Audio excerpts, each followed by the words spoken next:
ഈരാറ്റുപേട്ട നഗരസഭയിൽ LDF അംഗങ്ങൾക്ക് നേരെ UDF അംഗങ്ങളുടെ കയ്യേറ്റം. LDF അംഗം സജീർ ഇസ്മായിലിന് പരിക്കേറ്റു. സിവിൽ സ്റ്റേഷൻ പണിയുന്നതുമായി ബന്ധപ്പെട്ട തർക്കമാണ് കയ്യേറ്റത്തിന് കാരണം. വിവരങ്ങൾ സനോജ് നൽകും. സനോജ്, എന്താണ് ഇത് സംബന്ധിച്ചുള്ള കൂടുതൽ വിശദാംശങ്ങൾ?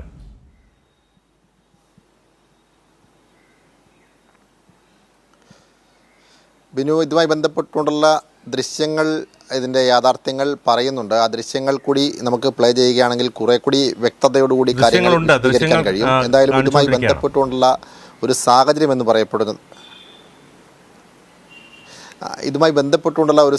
എന്ന് പറയപ്പെടുന്നത് ഈരാറ്റുപേട്ട നഗരസഭയുടെ കൗൺസിൽ യോഗം ഇന്ന് ചേരുകയായിരുന്നു. ഈ കൗൺസിൽ യോഗത്തിൽ കഴിഞ്ഞ കുറേ കാലങ്ങളായിട്ട് ഈരാറ്റുപേട്ട കേന്ദ്രീകരിച്ചുകൊണ്ട് ഒരു സിവിൽ സ്റ്റേഷൻ വേണമെന്നുള്ള ആവശ്യത്തിന് വർഷങ്ങളുടെ പഴക്കമുണ്ട്. അതുമായി ബന്ധപ്പെട്ടുകൊണ്ട് നിലവിലത്തെ LDF അംഗമായിട്ടുള്ള സെബാസ്റ്റ്യൻ കുളത്തിങ്കൽ ഇവിടെ ഒരു സിവിൽ സ്റ്റേഷൻ പണിയുന്നതിന് വേണ്ടിയുള്ള നടപടിക്രമങ്ങൾ സർക്കാരിൻ്റെ ഭാഗത്തു നിന്നും നടപടി എന്ന നിലയിൽ ഏറ്റെടുക്കുന്ന സാഹചര്യമുണ്ടായി. ഇതിൻ്റെ അടിസ്ഥാനത്തിലാണ് എവിടെ ഈ സിവിൽ സ്റ്റേഷൻ പണിയണമെന്നതിനെ സംബന്ധിച്ചുള്ള ആശയക്കുഴപ്പം നഗരസഭാ കൗൺസിൽ യോഗത്തിൽ ഉണ്ടായിട്ടുള്ളത്. കടുവാമുഴിയിൽ അനുയോജ്യമായ സ്ഥലം നിലവിലുണ്ട്. ആ പ്രദേശത്ത് സിവിൽ സ്റ്റേഷൻ പണിയണമെന്നുള്ളതാണ് LDF ഉൾപ്പെടെ, അതായത് UDFിലെ ഭരണകക്ഷി ഒഴികെ ബാക്കിയുള്ള കക്ഷികളിലെ എല്ലാവരുടെയും ആവശ്യം.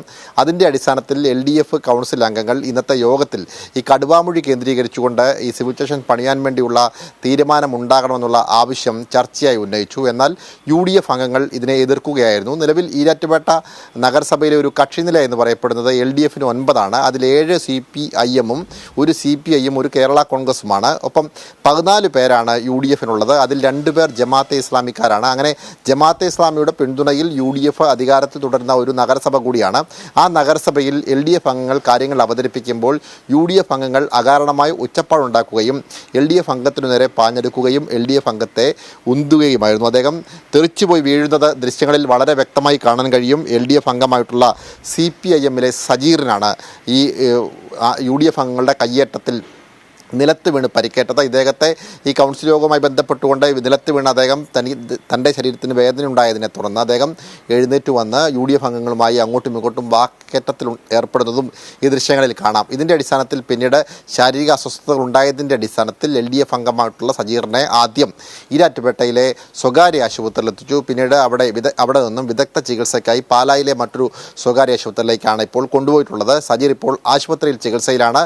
സംഭവം ഏറെ നാണക്കേറാണ്. പ്രത്യേകിച്ച് ഭരണകക്ഷിയായിട്ടുള്ള UDF അംഗങ്ങളുടെ കയ്യേറ്റത്തിൽ പ്രതിപക്ഷ അംഗമായിട്ടുള്ള LDFിലെ ഒരാൾക്ക് പരിക്കേൽക്കുന്ന ഒരു സാഹചര്യം ഉണ്ടായിട്ടുണ്ട്. ഇത് കൗൺസിൽ യോഗത്തിലെ മറ്റ് അംഗങ്ങളാണ് ഈ ദൃശ്യങ്ങൾ മൊബൈലിൽ പകർത്തുന്ന ഒരു സാഹചര്യം ഉണ്ടായത്. ശരി, ഈരാറ്റുപേട്ട നഗരസഭയിൽ LDF അംഗങ്ങൾക്ക് നേരെ UDF അംഗങ്ങളുടെ കയ്യേറ്റം. LDF അംഗം സജീർ ഇസ്മായിലിന് പരിക്കേറ്റു. വിവരങ്ങളാണ് സനോജ് നൽകിക്കൊണ്ടിരുന്നത്.